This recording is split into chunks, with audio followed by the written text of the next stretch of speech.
Hello दोस्तों, स्वागत बा आप सभी के हमारे चैनल भोजपुरी फैक्ट बॉक्स पर। आज हम आपसे YouTube के 3 ऐसन शहंशाह के बारे में बात करे वाला बाटी जे बेहद ही कम समय में आसमान की बुलंदियां छू चुकल बाटे।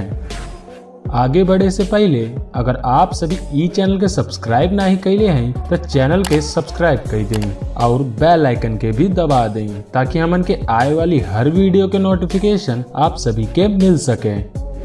तो भाई लोग, आज हम 3 ऐसन यूट्यूबर के बारे में बात करे वाला बाटी जे आज से 1 साल पहले तक यूट्यूब पर कुछ नहीं रहा है, लेकिन आज ये सभी यूट्यूब के अपना सब कुछ माने लें। दोस्तों, पहला नंबर पर बाटे मिस्टर विष्णुराज, जे मात्र यूट्यूब पर 4 महीने के भीतर ही सफलता हासिल कर ले हैं। आप सब में से कई लोग इनके बारे में जानते हो खब, लेकिन जिनके ना ही मालूम बा कि ई कौन बाटे हैं, हम उन्हन पचन के बता दी कि विष्णुराज उत्तर प्रदेश में स्थित संत कबीर नगर जिला के एक छोटे से गांव काली जगदीशपुर के रहे वाला बाटे हैं। यूट्यूब के सफर से पहले विष्णुराज चंद पैसा खातिर ठेला और मजदूरी कई के अपन घर के खर्चा चलावत रहा। फिर साल 2020 में ई यूट्यूब पर पहला कदम रखले, लेकिन इनके ऊ सफलता ना ही मिल पाइल जेकर ई असली हकदार रहले। लेकिन ओकरे बाद भी ई हार ना ही मनले। ई फरवरी 2021 में एक और यूट्यूब चैनल बनौले। फिर का रहा, देखते ही देखते मात्र 4 महीना के अंदर ही ई ऊ बुलंदी तक पहुंच गए जेकरे खातिर ई रात दिन सोचत रहले।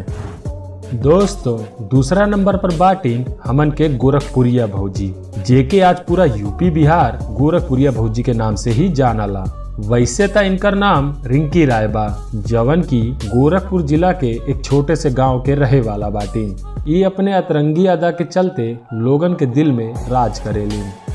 दोस्तों, जानकारी के तौर पर हम आप सभी के बता दें कि इनकर शुरुआती जीवन बहुत ही संघर्षपूर्ण रहा। ये अपने घर के खर्चा चलावे खातिर पैसा के बंदोबस्त कई के ब्यूटी पार्लर के दुकान चलावे लगली, जौन इनके गांव से कुछ दूरी पर ही रहा।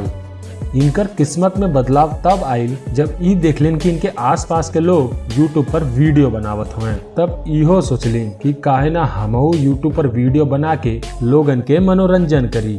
फिर का रहाल, पिछले साल यूट्यूब पर ई अपन पहला कदम रखलिन, जेमे ई व्लॉग और कॉमेडी से संबंधित वीडियो बना के लोगन के मनोरंजन करे लगलिन। और देखते ही देखते कभी गोरखपुरिया भौजी 1.5 मिलियन के परिवार बटोर लेहलिन, पता ही नहीं चलल।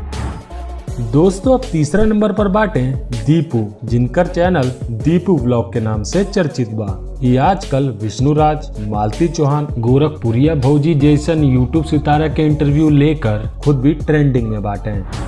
इनकर सवाल पूछे का तरीका लोगन के बहुत पसंद आवाला। वैसे तो अक्सर ये अपने चैनल पर ब्लॉग वीडियो बनावत रहले, लेकिन कोनो पार्टी, सेलिब्रेशन या मीटअप में ये यूट्यूबर्स के इंटरव्यू लेवे से पीछे भी नहीं हटेले। जानकारी के तौर पर हम आप सभी के बता दें कि इहो भी अपन यूट्यूब के यात्रा पिछले साल ही शुरू कैले रहले, लेकिन शुरुआत में इनके असफलता के सामना करे के पड़ल। समय के मार झेलने के बाद आज ही सफलता के पायदान पर खड़ा हो गए बाटे। लोग सबसे ज्यादा विष्णुराज और गोरखपुरिया भौजी के लिहल इंटरव्यू के पसंद करेले और तब से ही इनकर नाम लोगन के जुबान पर चढ़ गई बा। ये गोरखपुर के महाराजगंज जिला के रहे वाला बाटे, जे बेहद ही साधारण जीवन बितावेले और जमीन से जुड़ने के बावजूद भी ये अपन देसी स्टाइल में ही वीडियो बना के इतना आगे निकल चुकल बाटे जेकर ये खुद कल्पना भी नहीं कैले रहले। तब भाई लोग, ई रहल 3 ऐसन यूट्यूबर के कहानी जे बेहद ही कम समय में सफलता की ऊंचाई चढ़ गई है। तो आप सभी के आज के ई वीडियो कैसन लगल नीचे कमेंट बॉक्स में जरूर बतावल जाए। वीडियो पसंद आयल तो वीडियो के लाइक, शेयर और सब्सक्राइब करल मत भूलिया। जल्द मिलत है आप सभी के बीच एक नया रोमांचक वीडियो के साथ।